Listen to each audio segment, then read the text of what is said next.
Well, in this video, I'm going to show you how to remove the CCC unit. It's also called the head unit or the radio.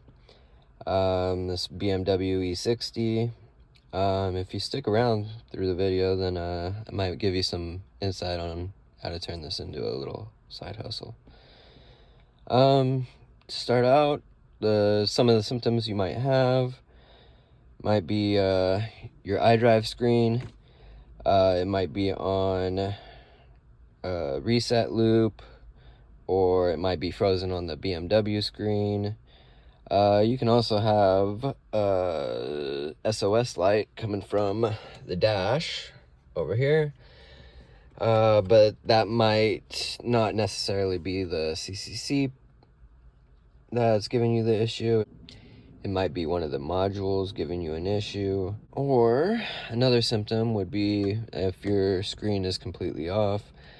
But again, that might be another issue where it is the screen that's the issue. These units are known for overheating and frying due to the ventilation in there. Before you spend your time replacing or removing the CCC unit, try a few easy things first. Might be something really simple. You just might need to reset it. Press and hold the volume button along with one or both of the eject buttons. You hold it for about 10 to 20 seconds, let it reset. It could be something as easy as that. It can also be a couple fuses. There's one behind the CCC unit, and there's also a few fuses behind the glove box and in the trunk. To figure out where your fuses are, go to your trunk, the trunk lid, and then you want to look for these icons. There's the radio looking one, the phone, and I believe that's a CD changer. I'm not sure if it is, but might as well check it while you're in there. These ones are in the glove box, and if you go to this side, these ones are in the trunk. There's the radio, there's the phone. Check all those fuses, and then yeah, there's another one behind the CCC unit. Once you check out the fuses and try the reset, it's most likely you're gonna have to replace it. You have a few options. You can buy a new one for $1,000, a little over $1,000, whatever, for a new one. Another option would be to remove it, send it in to a repair place, get it repaired and that's roughly like $600 to $900. Your third option would be to go on your marketplace and buy a used one for about $200 to $500. And then the fourth option, which I like this option the best, but you can go to a salvage yard and get one for under $100 if you could find one. Any of those options, programming may be necessary. You can use either a capable scan tool or a laptop, and then you'll just have to get one of these K-Decan cables.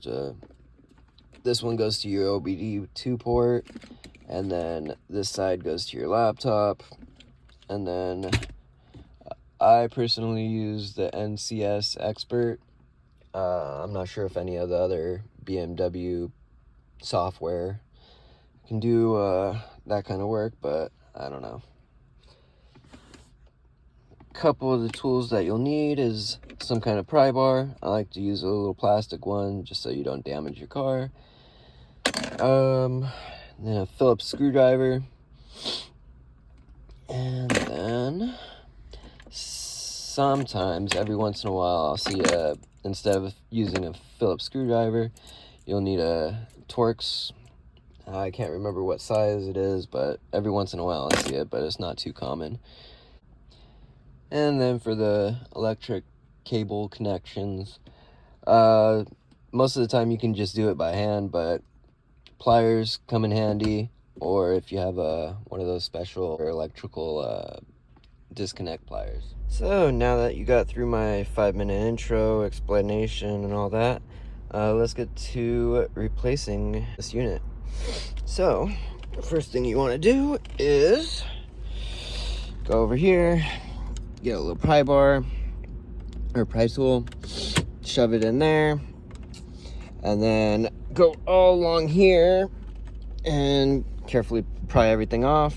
It all pried out, then you have enough slack to put above your dash, or you can disconnect that little cable right there. From there, you got 2 screws. Every once in a while they are some kind of Torx socket. Once you get those 2 screws out, you're able to pull out this whole trim piece.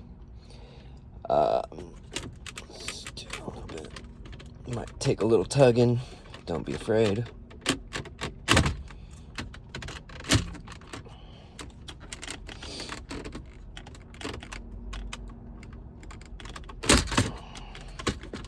Hard to do this one-handed. All right, from there, you're going to have these 3 electrical connections. Remove this blue one, the middle one, and then you should have enough slack to just lay that over, get it out of your way a little bit. It's gonna be like that. You just press on this little tab right there, the blue one, and then you should be able to slide this one forward, all the way forward, and pull it out. Same with this. It's gonna be like that. The black little tab right there, pull this forward, and you should be able to disconnect. Once you move that out of the way, you have 4 screws. Might again be the Torx, but it's not as common as these screws. So just take those 4 out. Once you remove those 4 screws, you'll realize that you won't have enough room to get this thing out. So you have 2 options. You can either press the shifter, pull it out, or if this is your car, I'm sure you have the keys. Just stick the keys in the ignition. Pull that e-brake, and you can shift it back. Might need to press that stop button or start button one time. And then you can move it into neutral. And that will give you enough clearance. Once you pull it out of there, you're gonna wanna put it back in park, so you're able to turn the car off. You don't want to start disconnecting this thing without with the power on. You don't want to short anything. All right, so we got a couple connections that we got to disconnect. Remove all these. All right, for this one, there's a little thing right here. Just pull that out.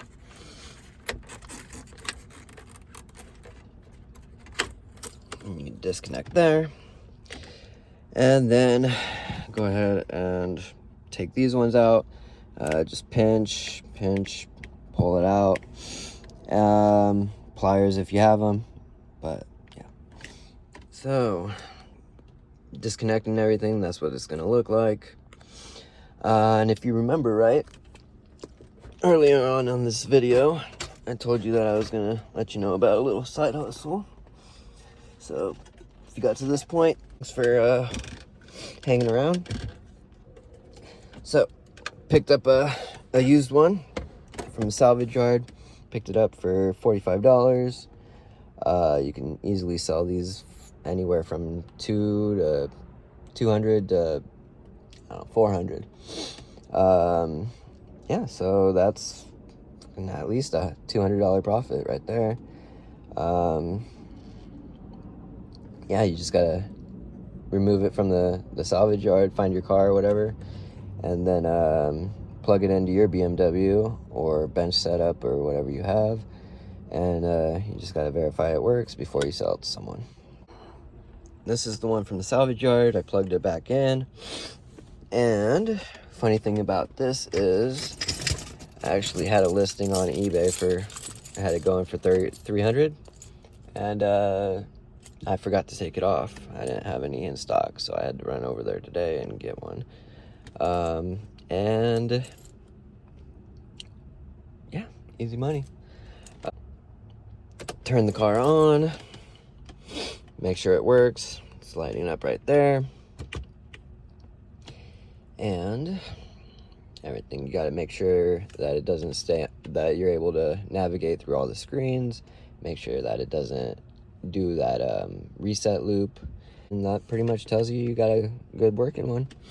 All right, so this thing, it navigated through all the options.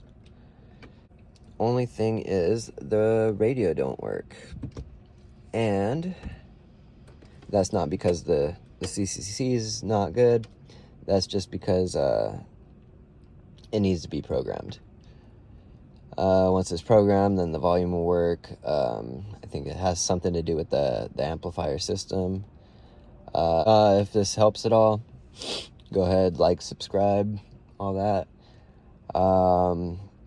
Yeah, the removal is pretty much just the reverse of the install.